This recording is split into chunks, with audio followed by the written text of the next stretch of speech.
Да. Всем привет, ребят! Я сегодня расскажу про ликвидность. Как сказала Евгения, в 2015 году мы запустили вообще наш продукт ликвидность. Вначале мы использовали агрегатор интеграла. Наверняка все его знают, да, потому что это такая большая технология, они до сих пор успешно работают, хорошие ребята. Но в какой-то момент мы пошли дальше вперед, потому что интеграл, он позволял поддерживать только или там раздавать Форекс ликвидность, да, а нам нужно было больше. Мы хотели идти дальше, хотели больше, и поэтому пришлось очень много писать свое, брать там другие платформы, да, ну дальше вот я сейчас про это расскажу. Что мы на сегодняшний день вообще делаем как Prime Broker, как liquidity провайдер? На сегодняшний день, ну вот большинство больших каких-то компаний, больших имен, многие очень используют нашу ликвидность. Конечно, не все прям там хеджируют риски, может кто-то там просто фит берет, да, но на сегодняшний день мы делаем, я не помню, там Форекс у нас превышает уже 40 ярдов в целом, да, по всем компаниям, потому что у нас несколько юрисдикций, несколько направлений, и в зависимости от клиента мы подбираем необходимую компанию, куда его заонбордить и какие типы ликвидности дать. На сегодняшний день мы предлагаем практически весь спектр ликвидности. Это и криптодеривативы CFD, причем мы были первые, кто в 2017 году вообще запустил это, потому что в 2016 году все наши white label, когда, если помните, ноябрь 2016 года биткоин достиг уровня $800, и в тот момент все наши white label, они все сказали: ребята, нам нужна пара биткоин-доллар. И мы такие, ну хорошо, и мы начали искать, а кто вообще liquidity провайдеры на биткоин-доллар, где вообще это взять? Мы начали копать, искать, мы начали смотреть биржи, и в тот момент, в 2016 году, это был вообще полный ужас. У всех бирж не было нормальной API-шки. Та API-шка, которая была, там про фикс, это вообще никто в те времена не говорил, да, там максимум какой-нибудь WebSocket, это в лучшем случае, у других вообще там по ресту вся эта история была. И вот тогда мы поняли, что мы можем прийти на этот рынок и стать первыми вообще провайдерами ликвидности по крипто. И в конце 2016 года мы запустили как бы написание там своего криптоагрегатора, и в 2017 году у нас был лонч. Мы вначале запустили, по-моему, порядка там 15 или 20 крипто CFD-шек, сейчас это 100. И одно из преимуществ в том, что действительно глубокий стакан, там по крипто CFD спред бывает так, что 10 центов на паре биткоин-доллар, 10 центов, да, то есть там не доллар, не 2, а 10 центов, да, и в стакане буквально на первых 5 уровнях больше 500 биткоинов. Собственно, это действительно такой серьезный пул ликвидности получился. За счет этого мы очень сильно как бы продвинулись. Ну, понятное дело, что Форекс, если сравнивать нашу Форекс ликвидность, она очень крутая, но фактически она не будет там ничем отличаться от какого-нибудь там Prime of Prime liquidity провайдера там в UK, да, потому что вы на Форексе не можете там что-то вот кардинально нового придумать. Поэтому, естественно, вы, когда подключаете ликвидность, в общем пуле вы получаете шикарный Форекс, Prime of Prime, там агрегация, все как положено, но есть другие конкурентные преимущества, которые помогают улучшить непосредственно ваши торговые условия вашего брокера для того, чтобы быть более конкурентоспособным на рынке, для того, чтобы предложить ритейл клиентам что-то новое. На сегодняшний день мы используем несколько агрегаторов. Это наш Marksman Hub, пока он сейчас используется только внутри для наших целей, но мы начинаем сталкиваться с запросами, когда клиенты хотят не только от нас получить криптоликвидность, но и хотят получить готовые интеграции с какими-то другими криптобиржами. И мы вот думаем в коммерческий продукт на рынок вывести тоже также наш Marksman, потому что у него очень много интеграций готовых и логика агрегации и роутинга ордеров именно для спота. Ну, пока другие агрегаторы этого не умеют делать, да, поэтому я думаю, что мы это выйдем, потому что сейчас на рынке очень много агрегаторов, там фастматчи, коронексы, интегралы и так далее, у всех есть свои плюсы и минусы, но проблема в том, что все они направлены на маржиналку, никто не работает со спотом. Наш Marksman как раз таки направлен на спот, но при этом, естественно, мы используем и OneZero, и PrimeXM. Дальше. Это текущие наши платформы, через которые мы делаем дистрибьюцию ликвидности. Конечно же, у нас есть MT4, MT5. MT5 у нас вообще там несколько серверов уже куплено, потому что сервера должны быть в разных частях света, white label с разных концов мира, кто-то в Лондоне, кто-то хочет быть в Азии. И вы знаете, да, эти проблемы, как бы, если говорить там про Китай, там у всех вообще постоянно все блокируется из-за VPN. Вот, поэтому мы сетапим инфраструктуру по всему миру. Ну и, конечно же, MT4 5 есть. В основном у нас у самих там наши клиенты не работают. Это в основном как бы white label, да. Но мы сейчас на текущий момент входим официально в топ-3 white label провайдер в мире по MetaTrader у компании MetaQuotes. Мы с ними давно работаем, мы с ними, конечно, не конкурируем, потому что они продают целые сервера, а мы продаем white label. Дальше, естественно, PrimeXM OneZero мы очень активно используем последний, наверное, год. Мы не просто там OneZero сами используем, мы еще и сетапим его другим клиентам, потому что некоторые клиенты, которые чуть-чуть перешагнули уже уровень там просто начинающий брокер, да, им уже нужны такие функции, которые невозможно реализовать просто на уровне моста, либо на уровне платформы, да, приходится их дальше учить и двигать дальше. Дальше B2Trader — это наша платформа, про которую говорила Евгения, это с нуля написанный матчинг. Естественно, это там было очень много вложено в это денег, сил и нервов, потому что мы это делать начали там в 2017 году, когда еще сами понятия не имели, с чем нам придется столкнуться.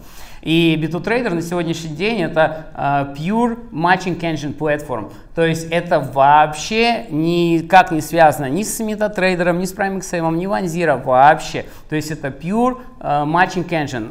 В планах у нас как бы вырасти эту платформу до уровня, когда вот сейчас, например, очень модно стало получать не просто там брокерские лицензии, а стало модно получать MTF лицензии, да, когда вы становитесь организатором торгов. Фактически вы запускаете свою биржу, когда у вас с одной стороны есть маркетмейкеры, с другой стороны есть стейкеры, и над ними есть инфраструктура клиринг, депозитарий, банки и репортинг. И вот мы в крипте строим точно такую же инфраструктуру, но по сути вы на этой платформе можете запустить что угодно, не обязательно крипто, потому что для платформы биткоин, доллар ничем не отличается от, я не знаю, там акции Сбербанка, да, грубо говоря, потому что платформе это без разницы. И вот этот тренд мы продолжаем. И почему мы начали это делать? Потому что все компании, которые пишут свои платформы, что они делают?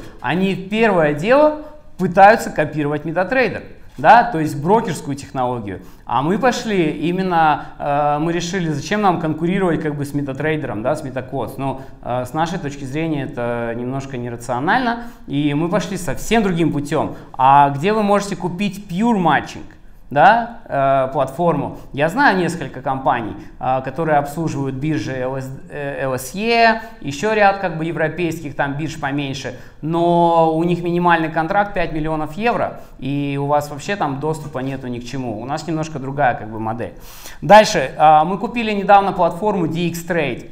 DXTrade это очень, DevExperts, я не знаю, может слышали, это очень известная компания.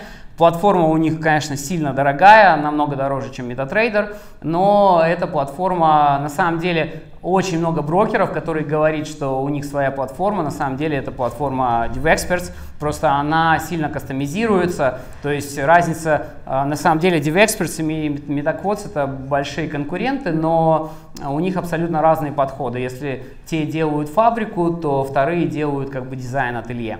Мы эту платформу взяли для того, чтобы развивать не только маржинальную ликвидность, не только CFD ликвидность, но и делать настоящий multi-asset liquidity provider, да, потому что у нас совсем скоро появятся фьючерсы, у нас появится фондовый рынок, именно вот как раз мы хотим получить еще там ряд дополнительных лицензий, чтобы иметь возможность предоставлять ликвидность не только на маржинальные инструменты.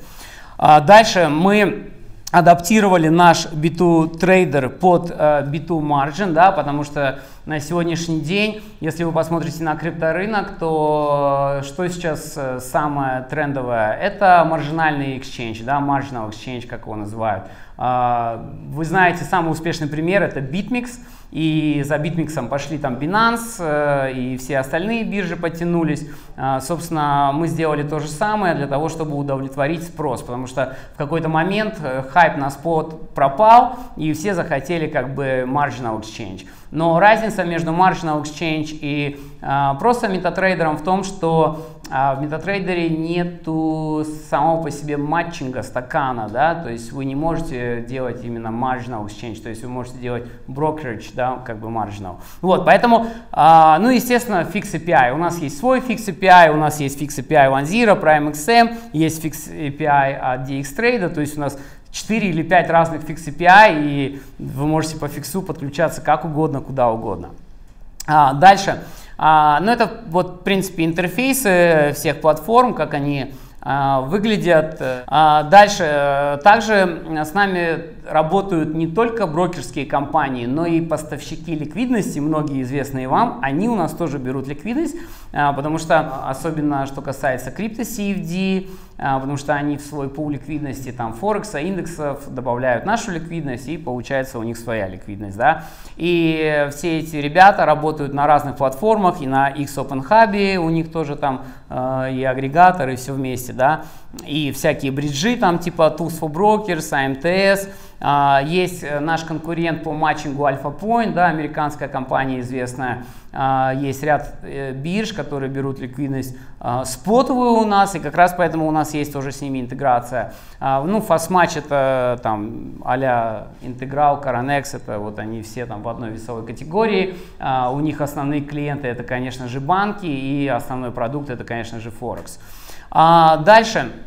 Примерная, как бы не примерная, это вот базовая минимальная схема, то, как у нас выстроена модель агрегации и дистрибьюции ликвидности, то есть мы добились того, что почему вообще мы пошли в модель как бы Prime of Prime, для того, чтобы иметь возможность через там буквально единое подключение нашим клиентам дать возможность с самых худших цен, с самых глубоких пулов ликвидности и различного вида способов подключения там, через любую платформу. Если вы работаете на MetaTrader, пожалуйста, через 5 минут вы уже как бы интегрируетесь. То есть на сегодняшний день 80% платформ на рынке, любых, я говорю сейчас и про спот, и, конечно же, в первую очередь про маржиналку, вы можете подключиться к нам за 5 минут. Для этого мы поддерживаем вот эту огромную инфраструктуру с огромным количеством платформ. И этот список будет еще дополняться, расширяться, потому что мы стремимся стать не просто там Prime of Prime Liquidity Provider, потому что я знаю многих, которые взяли там одну платформу, они там получили, взяли себе там Prime брокера, там не знаю, типа Joffrey банка, да, и раздают только Forex ликвидность. Мы идем дальше, мы делаем реально как бы Prime of Prime, но плюс мы делаем еще и мульти-платформ и мульти-ассет. А за счет того, что получаем лицензии в различных юрисдикциях, еще и сюда будет добавляться абсолютно разные рынки. Собственно, и дальше есть layer, да, где у нас идет агрегация, есть layer, где идет дистрибьюция, как раз таки вот для этого я и говорил, что идет как раз таки для того, чтобы, если вы там, не знаю, у вас DX Trade платформа, пожалуйста, вы можете к нашему DX подключиться там, не знаю, за 5 минут. У вас там просто MT4, MT5, пожалуйста, подключайтесь там, ставьте бриджи, да, бриджи там все бесплатные, мы даже за это денег не берем. У вас спот, пожалуйста, подключайтесь к B2BX. Хотите там взять свою платформу, берете как бы B2Trader. Хотите делать marginal exchange, берете B2Margin. Ну, то есть мы, по сути, как бы вот то, что я сказал, да, multi-asset и multi-platform prime of prime liquidity provider. Здесь я привел как бы разницу, такую сравнительную характеристику между single liquidity provider, several и prime of prime. То есть, когда вы как брокер работаете лишь с одним поставщиком ликвидности, у вас возникают определенные риски и недостатки.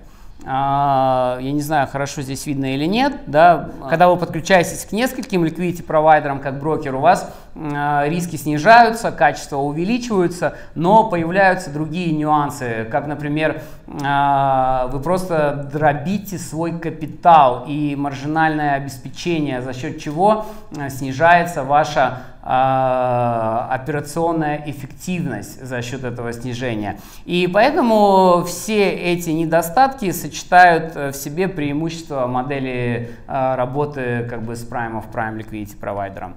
Вторая часть презентации, я хотел рассказать, быстренько пройтись по нашим white label, да, как бы решениям, потому что вот на сегодняшний день, вот Евгения сказала, больше 100 клиентов, но буквально вчера я с нашим руководителем клиентского отдела разбирал список, и там на самом деле уже было больше 130. И понятное дело, что не все они там работают на каком-то одном продукте, да, часто очень какой-то бывает у кого-то брокера там буквально один продукт, а у кого-то может быть там все там 6, 7, 8 как бы продуктов, да. Такие, конечно, для нас самые важные клиенты, но тем не менее. Ну, прежде всего, это white label торговых платформ, как я уже и говорил, это MetaTrader 4.5, B2Trader, B2Margin. Почему вообще брокеры даже в последнее время, те, у кого есть возможность на старте купить как бы целую платформу, они не берут? Во-первых, очень большие риски ввиду того, что рынок супер competitive, да, или, как сказать, конкурентный, и не факт, что инвестируя вы там в платформу $100 000 только лишь в платформу, плюс там еще 20-30 в инфраструктуру, плюс еще там, не знаю, 20-30 тысяч долларов в команду, которая будет обслуживать это, и это только инфраструктура, не считая legal части, не считая, а сейчас такие времена пошли, что legal стал дороже IT, да, то есть это уникальная ситуация, 7 лет назад вообще такого не было. И с учетом этого даже брокеры, у кого, например, свои MT4 сервера, они приходят к нам и берут white label. Не потому что у них нет денег, нет, зачем? Они просто экономят как минимум $200 000 для того, чтобы протестировать свою теорию. И для этого мы работаем, да, потому что у нас это обкатано, уже все готово, и качество как бы технологии, обслуживания инфраструктуры на самом высшем уровне. Дальше, конечно же, мы предлагаем нашу платформу, да, для тех клиентов, кто хочет запустить реальный exchange. Да, это тут важное как бы разделение, что вот здесь никакой там маржинальный трейдинг не получится, то есть это pure matching. И B2Margin, это marginal exchange, это новый тренд. Я думаю, не знаю, если кто с крипто активно работает, уже заметили, что все платформы запустили свой marginal exchange, потому что на споте комиссии падают, рентабельность вообще бизнеса очень сильно падает, даже если у Binance падает, что там говорить про другие, да, платформы. Поэтому все запускают маржиналку. И специально мы адаптировали свою платформу для Marginal Exchange. Вот так вот выглядит наша инфраструктура. Причем многие ее аспекты сейчас здесь, вот, например, как наша там клаудная хостинг-инфраструктура, да, это вот буквально маленький здесь блок, а на самом деле у нас там 800 серверов. И это 24/7 мониторинг. Мы уже запустили отдельный DevOps отдел, который только и занимается деплоями и мониторингом. И вот много-много-много как бы разных вещей, потому что под любой сервис, под любую платформу, под любого клиента все это берется отдельная инфраструктура для того, чтобы ничего не пересекалось, все бэкапилось. Какие-то высоконагруженные системы, естественно, у нас развернуты в кластерах для того, чтобы обеспечить 99% uptime. Вот, собственно, вот так вот примерно выглядит наша инфраструктура, и это и есть как бы наш бизнес. То есть мы позволяем на всей нашей готовой инфраструктуре запустить свой бизнес, либо использовать те продукты и сервисы, которые вам необходимы для улучшения, не знаю, продуктовой линейки, для улучшения как бы своих сервисов, услуг. И фактически, когда вы там платите за какой-то сервис там 1000-2000 долларов в месяц, за этими деньгами стоят там сотни тысяч долларов инвестиций и расходов, а вы там за 1000-2000 долларов получаете вот всю эту инфраструктуру.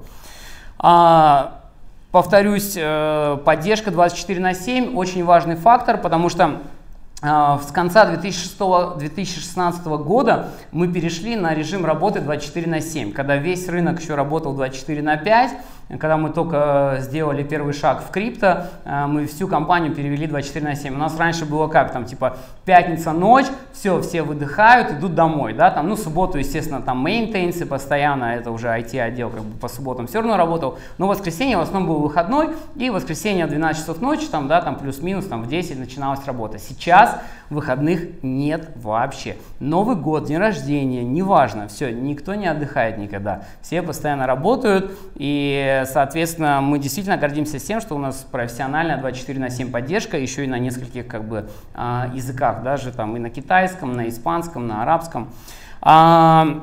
Дальше, ну, здесь преимущества, я там плюс-минус уже говорил о них, да, но хочу еще отметить вот обучение сотрудников. У нас хорошо выстроены процессы по анбордингу. Мы стараемся максимально рассказать все нюансы и объяснить, как бы, как работает вообще система, например, взаимосвязи там маржинального счета с торговой платформой, когда у тебя там на платформе, не знаю, там несколько тысяч клиентов, да, а ты работаешь с одним маржинальным счетом, либо у тебя, например, несколько разных торговых групп, новинированных там в разных счетах, и ты хочешь, как бы, чтобы не попадать на риск волатильности, если у тебя, например, торговые группы номинированы в биткоине, мы готовы открывать счета тоже номинированные в биткоине, да, для того, чтобы не было вот этого дисбаланса. Это все мы прям обучаем, у нас там целые тренинги, и очень много брокеров, даже иногда там средних, ну большие у них там все прекрасно с знаниями, а вот мелкие и средние бывают, что вообще как бы не понимают, как это работает. Вот в принципе все.